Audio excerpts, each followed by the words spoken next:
I like it. On the Lou information. Nothing like getting the information station. live. I appreciate it, buddy. It's live. We're live and on demand at louinfo.com. So it's MIZ-STL. We're MIZ-STL. We're from St. Louis. It makes sense. We're a Mizzou show. There we go. Follow us on Twitter. We have a Twitter, TikTok, Instagram now, MIZ-STL. We're going to be doing a lot of different types of shows now with the Mizzou football season, but you will always have Vic and I right here at 10 o'clock on Mondays, and it's game week. Oh, Vic. it is. I told you last week I couldn't wait for the college football season to get here.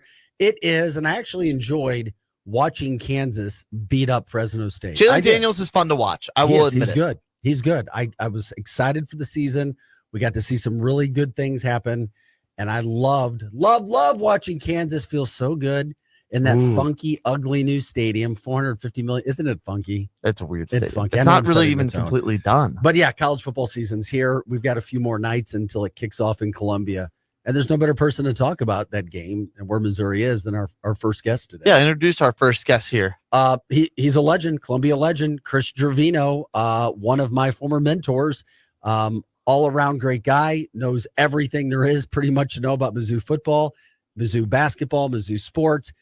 He's lived there, and he's done this since, what, the late 80s, Chris? Well, yes, thanks, Vic and Grant. It's true. Yeah, I'm old officially, but yeah, 1980s. I was in school, graduated in 1988 from Mizzou, and never left. Never planned on being here this time, but it's been a lot of fun. Really been great, and I have no regrets. So I'm very fortunate. You know what, Grant? I wonder how many Mizzou T-shirts, shirts, gear he has in closets in his house over the years. That's a good question. And he probably hasn't paid for any of them. Well, perks of the job, I guess, over the years. But it's funny you said that. I've had a few over the years, and I'm sure people think I'm a very generous soul because I've been able to give them away to a lot of friends over the years and share them because there's just more than I could probably ever wear or need to wear. But it is funny how you do collect things over many years. You're right. Now, Chris, week one, we are 3 days away now from game one against the Central Arkansas Bears. 6:30 kickoff. How excited are you to get this season underway? I'm really looking forward to it. And, that's a good sign, obviously, in a lot of ways, because I've been lucky to do this for a long time, but it's still exciting every season. I enjoy it. I think it's the best time of year here in Columbia, a college town around the football season. The campus and the town really come to life. And there's a lot of optimism around this team. 8 home games. Missouri's never played 8 home games in a season before, but this is a first. They've got their first 6 in a row at home, which is very unusual and probably not going to happen often, if again, but it's just unique the way things fell. And so 6 in a row to start at home, 8 of their first 10 games at home. And obviously they've really got to take advantage of that. Chris, I'm sure you were so shocked that Eli Drinkwitz came out at the end of last week and said, we're going to play 2 quarterbacks. There is no starter. Yeah, I that was not hard to see coming, was it? And I was telling everybody, they're going to play them both. You watch, they're going to play them both. So, yeah, they are. I guess one guy does have to go out there and take the first snap, but he's kept that close to the vest. But I've been lucky. I've been out to a lot of the practices to see them. And honestly, it really has been close. At the beginning of camp, I thought, well, that's kind of coach speak, motivate them both. But really, Sam Horn, to his credit, is healthy now. He looks the part. I mean, gosh, he's 6'4", 222.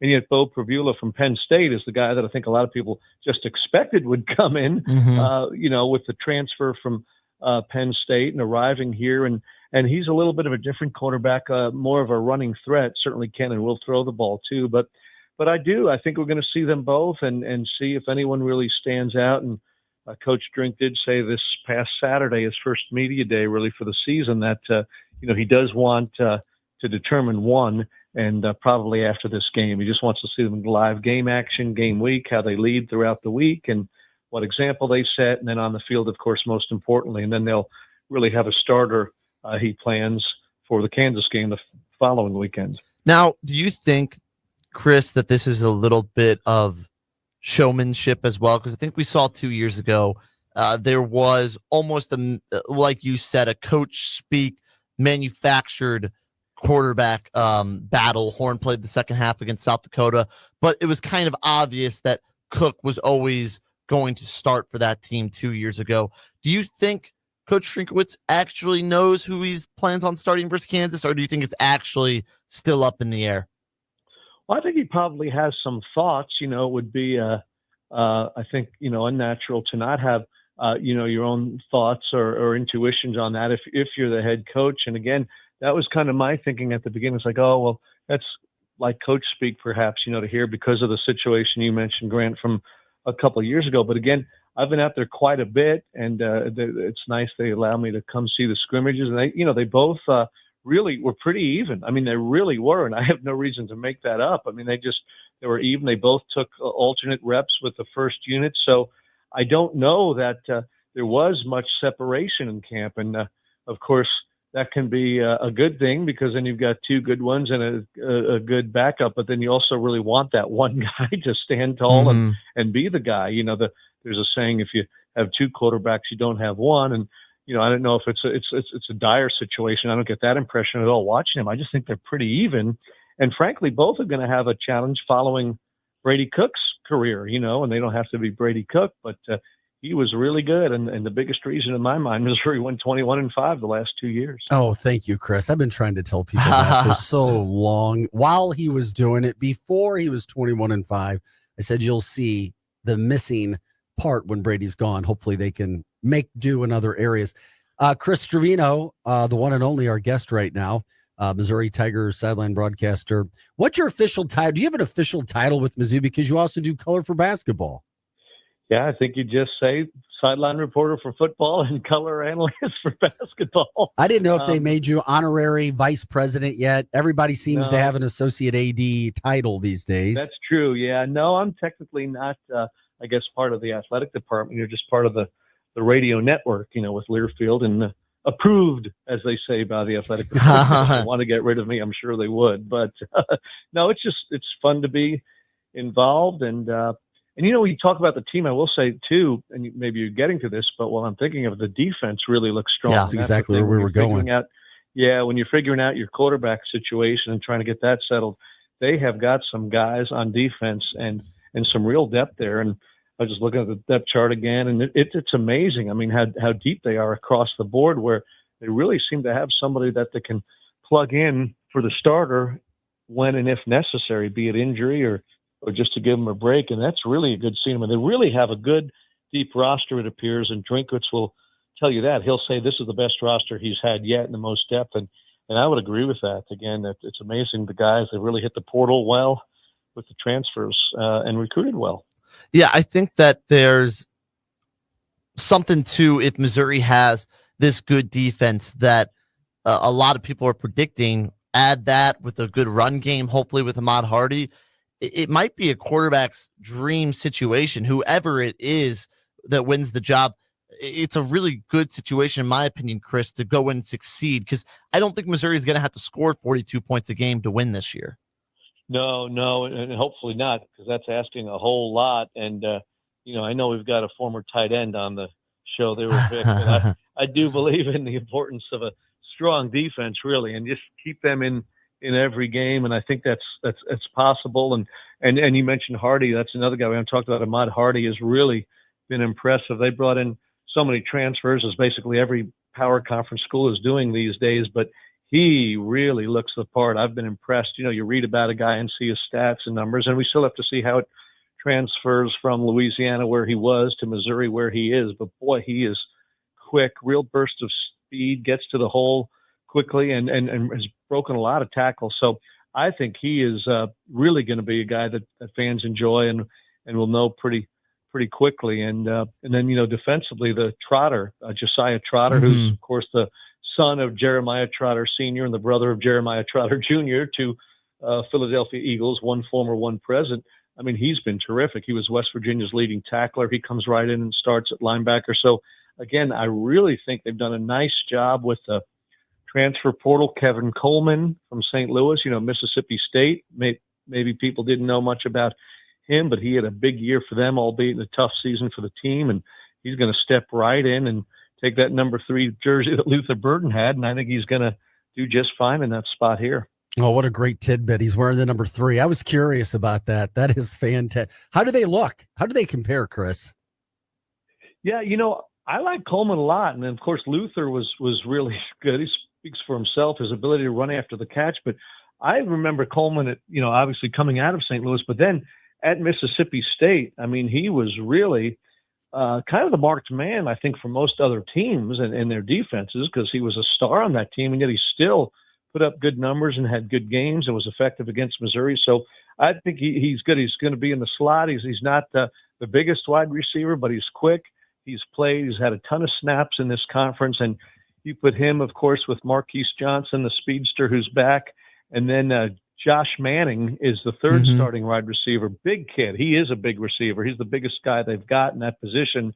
And I've got a lot of hope for him. He just was kind of buried behind, the starters they had, Burden and others last year. So, again, they're really in pretty good shape, I think, in a lot of places. And we'll just see, so the first game they should be in control of Central Arkansas. And then, as you mentioned, Kansas looked pretty good last week, beating Fresno State, and that'll be a real test, obviously, that second game.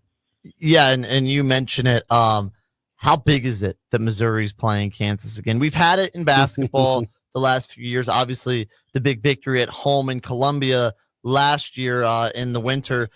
For you, someone who's been covering the team for so long, not having Kansas for the last 14 years, and now back on the schedule, how great is that for you personally and just for Missouri as a whole?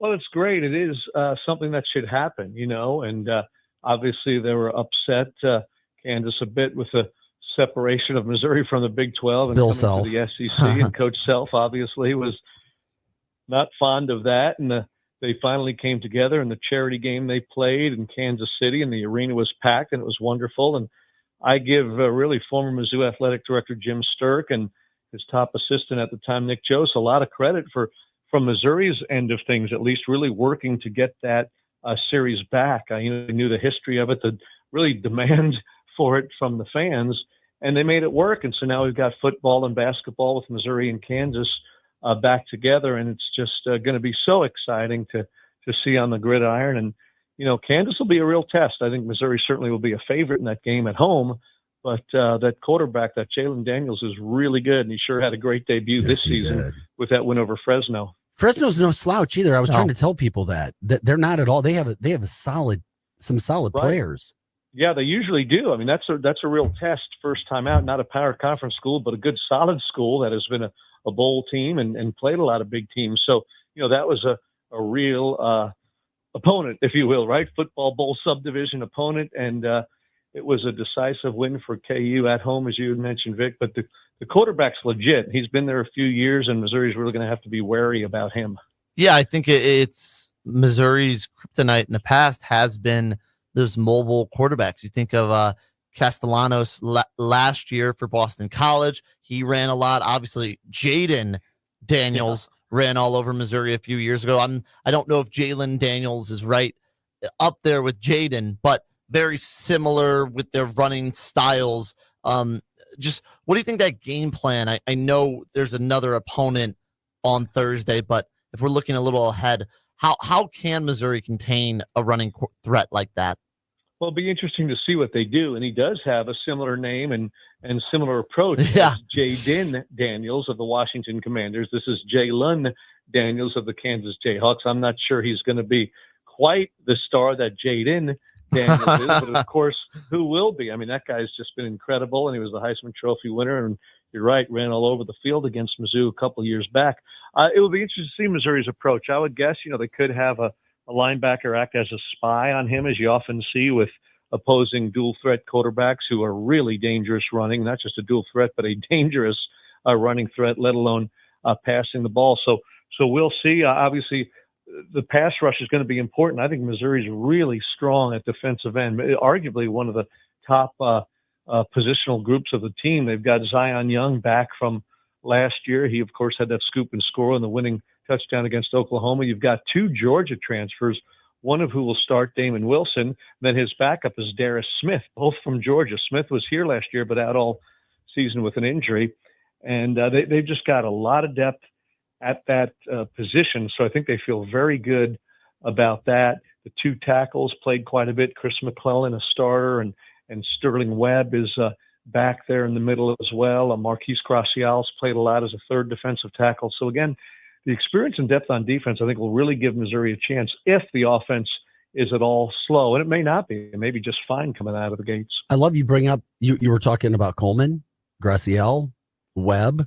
That's a St. Louis connection again as well. That's what Right. and we're MIZ-STL, so we'd love to see the St. Louis guys having success, just like we saw with Luther and Brady last year as well. So even with some of those guys transferring in, like Webb did, terrific to see the St. Louis connection. And we here in St. Louis, Chris, feel St. Louis really has a big play when Missouri has success. And we love it, and that's what we want to see. Well, absolutely. It makes so much sense. And you mentioned, a guy like Kevin Coleman coming back home again, right? You can always go home. It's never too late. And the success of the guys you mentioned, and you think of Brady Cook and Cody Schrader, Brady came here directly. Cody, of course, the great story of the transfer. But, he and all those guys have got a lot of talent, a lot of desire to play at Mizzou, and you hope and think that's still going to continue even in the day of the transfer portal. It's still your home state and your state university. And, yeah, Missouri's very good usually when it has Missouri's best players, and, it should often have, if not all of them, because obviously the big schools nationwide are going to come calling on a big city, and you understand some kids just want to go elsewhere, have those dreams. But there's enough talent in St. Louis for a really good foundation. And I'll say Kansas City as well. I mean, you look at like Lee's Summit North, that one school in particular has been incredible with our Membu, now the offensive line with the Jets, a top 10 pick, and Caden Green, who's a preseason All-American from that same high school. Logan Muckey's a wide receiver, team captain from that same high school. So there's talent both sides of the states. It sounds cliche, but if Missouri can, win and keep most of the recruits from the two big metropolitan areas at home, that's a great, great start, even in the SEC, to compete at a high level.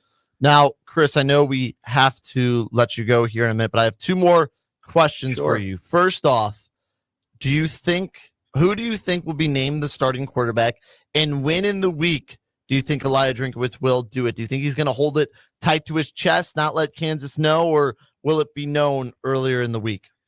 Ooh, that's a good one. Yeah, I would not be surprised if he were to keep it close to the vest, because I think he likes to have fun sometimes and just keep the other side guessing, and that's his prerogative, and he's not the only coach. I don't know. Coming into the season, I will say, I think like most people, the easy thought, the easy thing to surmise would be that it would probably be Bo Prabula from Penn State, because he came here, of course, didn't come for free, in this day and age of NIL.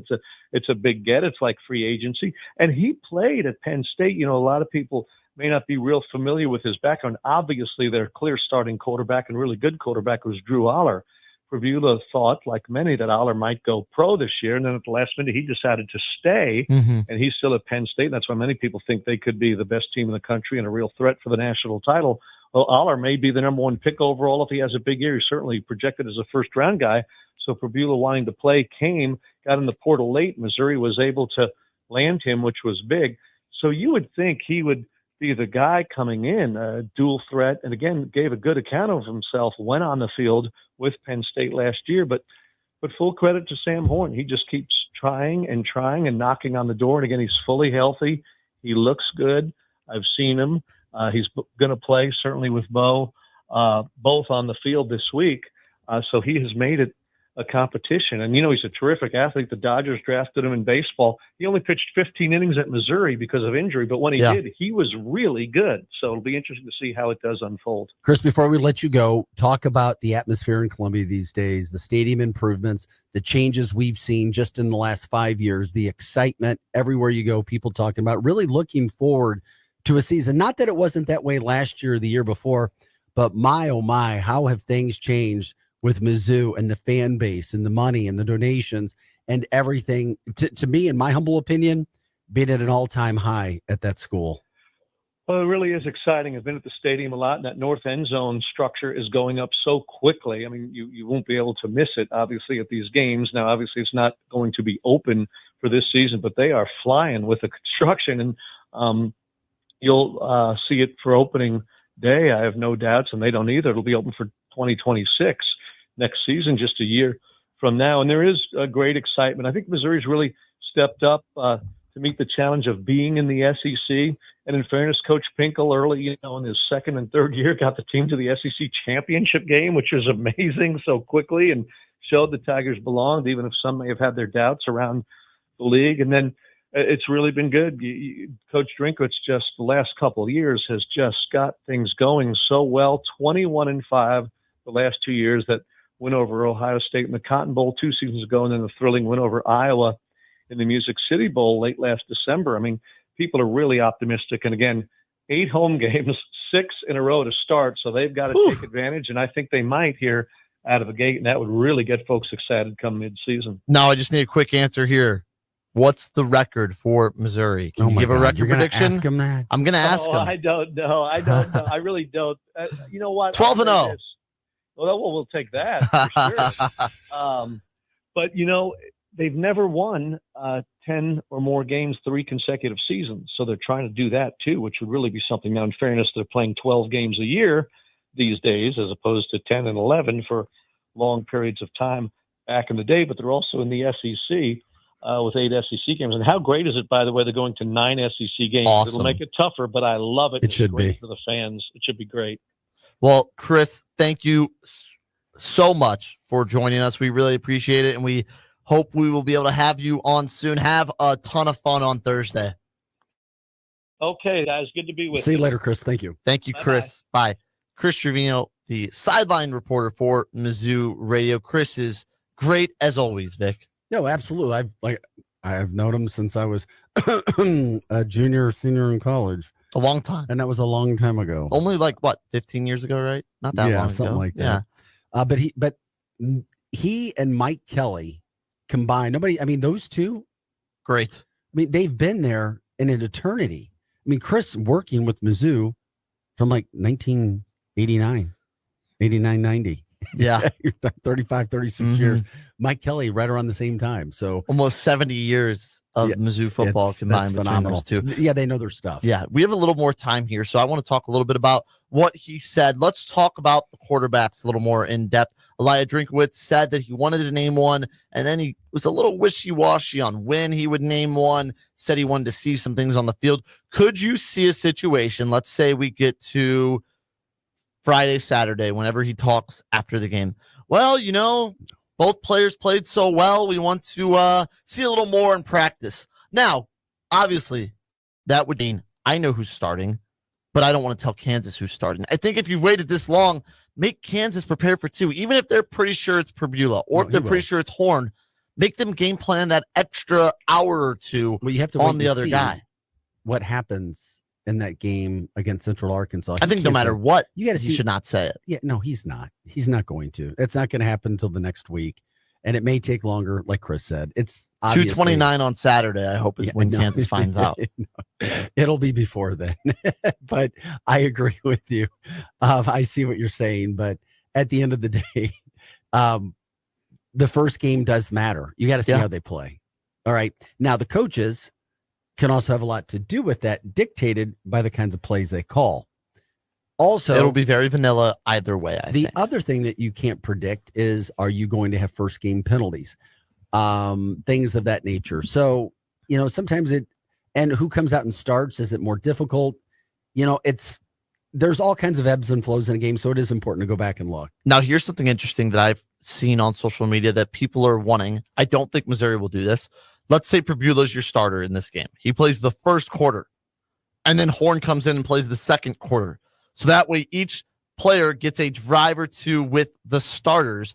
I think what it will be, and this will be the big tell, I think, whoever starts that game is probably going to be the starter the next week, because that guy will play with all the ones. You're hoping that you're beating Central Arkansas by a few possessions, that then Horn playing the second half with the backups would most likely be the case. Yeah, we'll see. I have said this all year, and I'm going to continue to say it. I don't think it's the quarterback position that's going to be winning games for Missouri this year. I think it can lose games, though. It could lose games, but I don't think it's going to be a situation where Brady Cook is. I don't know if, it's going to take a lot from the offensive coordinator. I think he's going to have even a better year putting guys in position, new guys under this new NIL. Yeah. But you don't have Brady Cook back. You don't. I'm sorry. So let's start with the offensive line. Will the offensive line be better this year or last year? It's one of those things because the offensive line at the start of last year through midway, it was not good. It wasn't. Brady Cook made them look a whole lot better. It was a struggle. People watched him play against Vanderbilt last year, and I'm sitting down there like in the first row watching that game like, oh my God, we've got D linemen from Vanderbilt blowing Missouri offensive linemen off the line of scrimmage. Brady has no time to throw like he did the previous year. So we keep talking about quarterbacks, but got to talk about that offensive line first.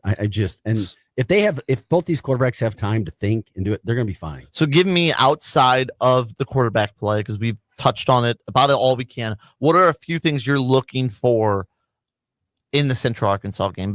O-line play? O-line. I always start with the O-line. Yeah. O-line play. And they'll probably look good. Pass protection and what kind of domination can you have at the O-line? Because it's Central Arkansas.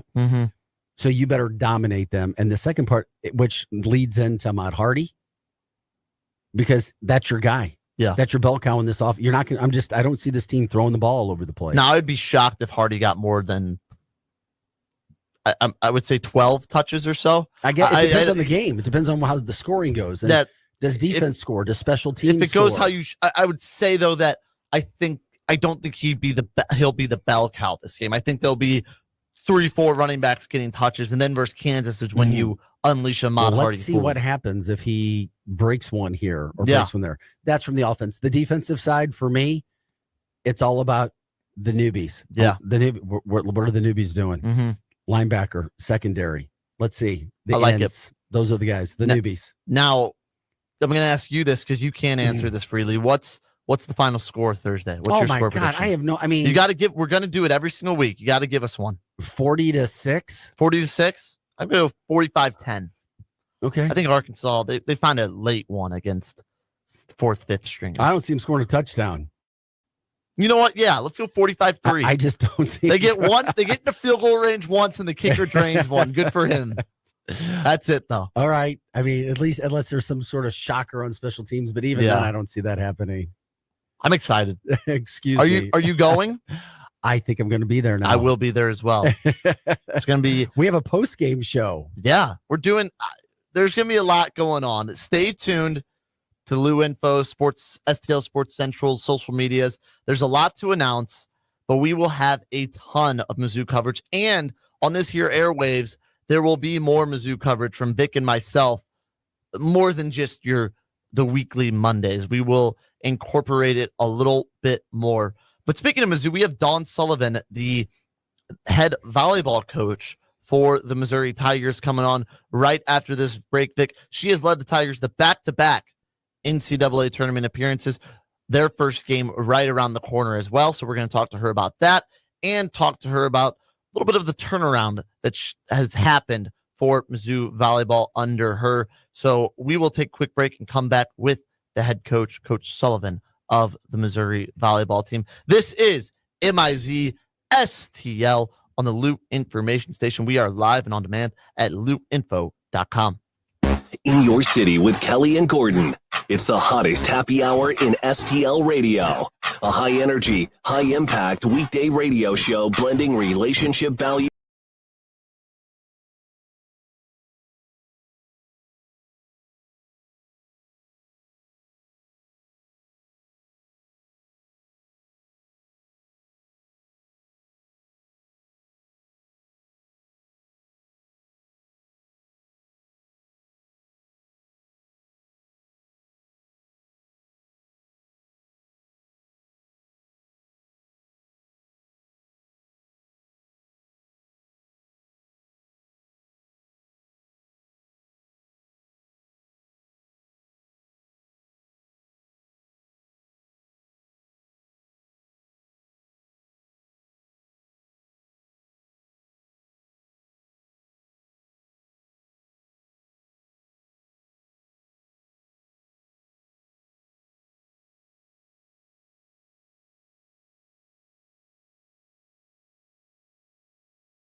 affected by something that's bad coming at you. It's how you respond. Well, if you have that sitting right there for you, just take it. Take it. It's easy. It's been good for Missouri. It's been good for the fans, and it's something that needs to stay. You don't want to do that on the weekend. So, something that came out was a Washington Post article about Sam Horn, kind of inside Sam Horn's life, talking about him as he was not actually quoted or interviewed for the article. It was his parents, family, age, and all that stuff.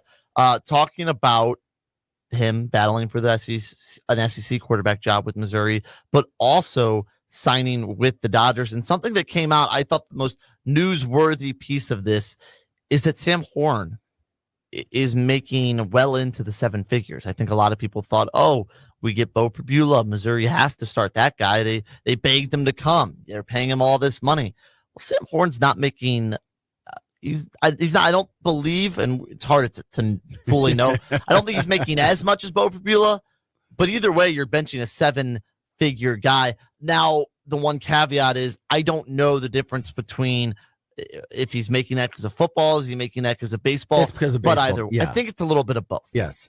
The other thing is, isn't it wild the amount of money that's in college football now? Yeah. College baseball, basketball. It is insane how things have changed. And that's why we were talking about guys from St. Louis going other places, then coming back to Mizzou. Missouri doesn't really recruit a ton of high school athletes anymore. They just don't. Mm-hmm. They don't. Go somewhere, get bigger, stronger, faster than let's see. That's what it is. I mean, you have cases where you can have kids, and it's for a lot of sports, even volleyball. Start at one school, go to another. In football, maybe 3 schools. It's not uncommon anymore to see where you're going. Mm-hmm. And of course, it seems when you make the switch is when you get the payday, but you have to have something to offer. Now, there's that opportunity for you if you can. And there's paydays, or at least there have been. I don't know what's going to happen when the new, quote, limit is put on these schools. Was it $30 million? It's 25, but the thing is they're still going to make their money from brands can still pay them. They can. Schools will still work with the brands to get them the NIL deals. So will it affect them in any way? Because Missouri's been so damn good over the last 2 years. I don't in this think NIL so, because I still think they have if they so don't, Missouri's much. going to be around competing. I think they still have so much from their brands. I think that's Missouri's big. I don't know exactly how much money's actually leaving Missouri's pockets. But I still remember when Mike Kelly was on, he made it a point, an emphatic point, as a matter of fact, to remind Missouri that we need donations. Yes. He literally brought that up, and I went, oh.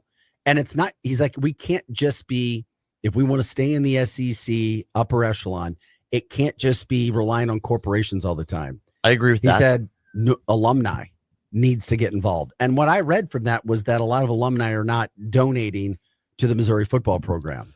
I'm not sure, but hey, once we make it big off this show and start making all that big podcasting money, that's when we donate. Absolutely. I'll be right with you. We'll do it all down. So it's wonderful with the game being 3 days away, thinking about not only is it that night, you've got Kansas around the corner. The weather this week is going to be fantastic. Fake fall, though, I'm worried about. I'm worried that it's going to be that's all right. 95 for Kansas. Yeah, but that's all right. Enjoy it now. I remember it was like 2 weeks ago, and this weekend was fabulous. Thursday nights can be. And you know what? If it's 98 for Kansas, who cares? Good. Let them come in and deal with that with us. I can't wait for that. In enemy territory. I cannot wait for that football game. Yeah, and then you hit them with our defense for a while and then see what happens. Yes, absolutely. Looking forward to it. So I wouldn't mind if it's 98. Now, and then you have football Friday night, Saturday night, Sunday night, Monday, and then you got NFL Thursday. Yeah, of next week. NFL Friday. And for our St. Kansas Louis on crew. Saturday. But for our St. Louis crew, too, high school football begins this week, too. Thursday, Friday. You've got all these games that are going on as well. So the football side of it has hit here. We're almost there. Yeah, we're almost to the real slate. And just think about that. We just spent 30 minutes with Chris Gervino, and we didn't even think about talking any basketball yet. Not football's the only thing on my mind. Now, speaking of football, I want to ask you, Chris mentioned it. What's your take on this new 9-game SEC schedule? Point. And who do you think should be Missouri's 3 permanent opponents? Yeah, great point. It makes it more difficult for SEC teams. Much more difficult. To get into a postseason tournament with the amount of teams that are there, unless there are more teams that are brought in because of how difficult and competitive we know the SEC is. However, I still think we need another year or 2 years to see how transfer portal is affecting all the conferences. We know that the SEC has been dominant for a long time, but think about this. I mean, we saw the Big Ten with some resurgence last year, and you see some other conferences. Now you can pay to get players in if you have it, and all of a sudden, SMU looks pretty good, and they're going to start to build. So I'm not ready to say, oh, my God, it's going to be so difficult. Yeah, it is. It's difficult to win in the SEC, but I want to make sure that the SEC is still going to be the SEC of 3 years ago. Mm-hmm. Because last year, as good as it was, the SEC wasn't.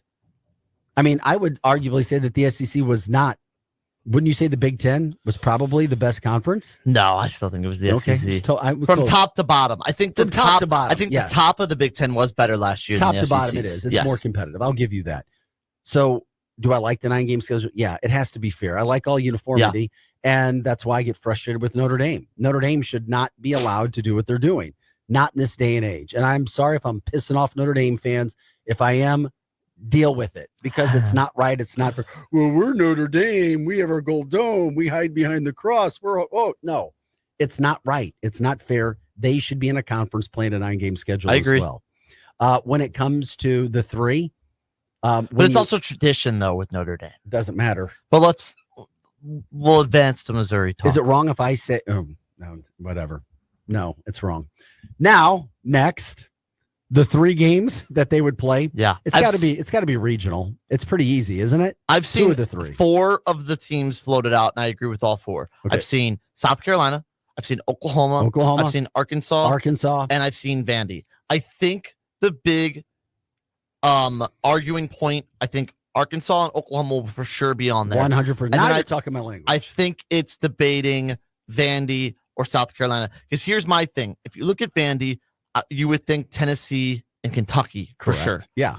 And then it's who's the third. I think, honestly, it would make the most sense if Mizzou had Vandy. I also wouldn't hate that for Missouri's schedule because Vandy is normally not as good as the other SEC teams. I agree. But also, we've seen Missouri fare pretty well against South Carolina. I think either way, with all 3 of those teams, you'd walk out with 3 permanent opponents that I think every year you feel like we could beat these teams. Well, it just depends on who the coach is at the place at the time. Yeah. Coaching is a big deal in college football. It really is. But still, all 3 of these teams aren't your Alabama's, LSU's, Tennessee's. These are all 3 every year. Yeah. We could beat these 3 permanent And it teams. wouldn't make sense for Missouri to have Arkansas, Oklahoma, and LSU. Yeah, exactly. or Texas. No, it doesn't make any sense. However, because obviously Texas A&M, they've got to be. Yeah, I've seen Texas A&M, Oklahoma for sure for Texas, and I've seen Arkansas. Here's the thing. Arkansas makes so much sense for Texas. It does. Going all the way back to the Southwest Conference days. Mm-hmm. That's why I'm not so sure. But the SEC has really tried to have Arkansas and Missouri. Missouri, I think 100% will play. Yeah, they're going to have to. Oklahoma makes so much sense. Perfect. Although Oklahoma, Texas keeping their rivalry would make even more sense. They're definitely doing that. I think that's a lock. So no doubt about it. And then but then that would take Oklahoma away from Missouri. Well, no, because they play 3. So for Oklahoma's permanent opponents, it has Missouri, Texas, and Ole Miss. Yeah. Oh, Ole Miss is awkward. Yeah, I just think you got to have a team. They have Missouri and Texas, and then it's like, who do they play? But these are not official. This is just what people are speculating. It would make more sense to me. Oklahoma. I'm just going to do Oklahoma. Yeah. Sorry. Oklahoma. Yeah. Arkansas. And South Carolina. So you would rather have South Carolina than Vandy? It's not what I'm saying of what I'd rather have. I just think that would probably work out. Especially because it's all 3 of Missouri's rivals in the SEC. I say that with air quotes because the Mayor's Cup has been one they've tried to get going. Arkansas, I think, is a rivalry, although Arkansas fans will try to act like it's not. It's not a rivalry if you never win, I guess. Exactly. So that's one thing. And then I think Missouri needs to play Oklahoma again permanently. They do. It makes sense. Although really going does. to Norman every other year will stink. Yeah. It's also fun when Oklahoma comes here and Missouri beats them. They have a good base of Oklahoma's been down, but there's too much tradition there. There's too much love. But we can always hope that they stay down with Joe Castiglione moving on as AD. I mean, exactly. It's like, okay, fine, let's go. We'll do our best with that. So I like the change a lot, though. Now, just looking at some of these, like Arkansas's permanent opponents are brutal. If it stays A&M, Texas, and Mizzou, that is a tough 3 opponents that you would have to play. But that's why I think this year, Vic, this is probably the easiest schedule in the SEC Missouri will have for the rest of the time. I don't think Missouri will ever have a schedule this winnable again. You have to find a way to take advantage. You do. And I'm grateful that it comes this year when they are breaking in a new quarterback. Yeah. It really makes a difference. And you're spot on, my friend, when it comes to that. It just feels like you need to take advantage of it.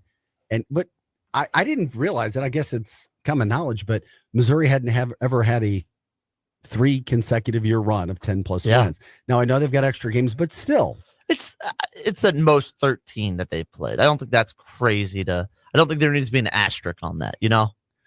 There doesn't, but then we're relying on defense this year, not necessarily coming in to start the season on offense, or at least that's what we think, which is a very good thing. Yeah, you would have to hope that by South Carolina, the team's excited. feeling good enough. 3 nights away, buddy. Tuesday, Wednesday, Thursday, we get it going. Now, as we close out our show here, do you think this could be the year that they finally break that glass ceiling a little bit? Because they've been knocking on that door of playoff berth. 3 years ago or 2 years ago when they won the Cotton Bowl, they would have been in the playoffs in this new format. Now it's 12 teams. Now it's expanded. But it feels like if they keep just being right there, it's tough to take that next step that we all want to see. It's impossible for me to even answer that question until I see him play against Kansas. But I've got to see what they have. Let's go big picture. There's too many questions on offense still. I agree. Let's go big picture. Let's say this is the year. How much does that do for a program with the turning of this SEC, finally getting into the college football playoff? It's huge, and here's why. Number one, obviously the name notoriety, but we're seeing tons of the top kids not going to the top schools that you would think they would anymore. And you know why? Money. Yeah. So in my humble opinion, what does it do for Mizzou, since you asked me? It gives them more of a notoriety, bigger name. More money. Maybe more people want to get involved and donate money. Well, that's the thing is, while Missouri has the money. Because it's entertainment. It seems like Missouri has the money. They don't quite have the reputation as some of the other schools. No. Even Oklahoma, who's down. They may never have the reputation in the SEC. And that's fair. Those idiots, we listened to those idiots last week talking about Missouri. But at least that's a Southern thing. They got thick skulls and they just can't get out of their own way. But it doesn't matter what other people, for at least players, I'm saying the reputation of, look, we've made the playoffs. We've won the Cotton Bowl. We are there. Look what you can do, recruit A, to bring us to that next level and help us win some college football playoff games. Because we've already been there. That's what I think a playoff berth in the next few years could do, is the notoriety, the money, the recruiting. Absolutely. It would be huge for perfect. Missouri. Absolutely. And this is, and I'm not saying I'm predicting a 10-2 schedule, because I've been hard on 8 wins, 9 wins, but I think the schedule lays out in a way where 10 wins is not crazy. It's not crazy because of the defense that you have and enough talent on offense, but I can't go there yet. I don't disagree. I can't go there. And it'd be the biggest easy bet in Vegas when they still have us, 7.5 wins? Oh, I would take that over. I know. It's crazy when you look at what they've got. Yeah. Some I think have them at 6.5. Oh my gosh. Which 6.5, I say run to the bank with that one. What do they think they know that we don't? I'm worried. Vegas always knows the famous saying. They do, but they don't. Yes, I would agree. They're overlooking Missouri. Well, Vic, another great show. Want to big thanks to Chris Gervino for joining us. He'll be on the sideline as Missouri takes on the Central Arkansas Bears. Cannot wait. Yeah, can't wait, buddy. MIZ, it's time. We'll see you guys Thursday night on air. ZOU for sure. Yeah, we will have the post-game show. Look for us there on STL Sports Central on the YouTube page. This was MIZ-STL for Vic Faust. I'm Grant Sullivan. Up next, Charlie Tuna and the Posse. You've been strong for everyone else, but let me ask you, who is strong for you? I am Jennifer.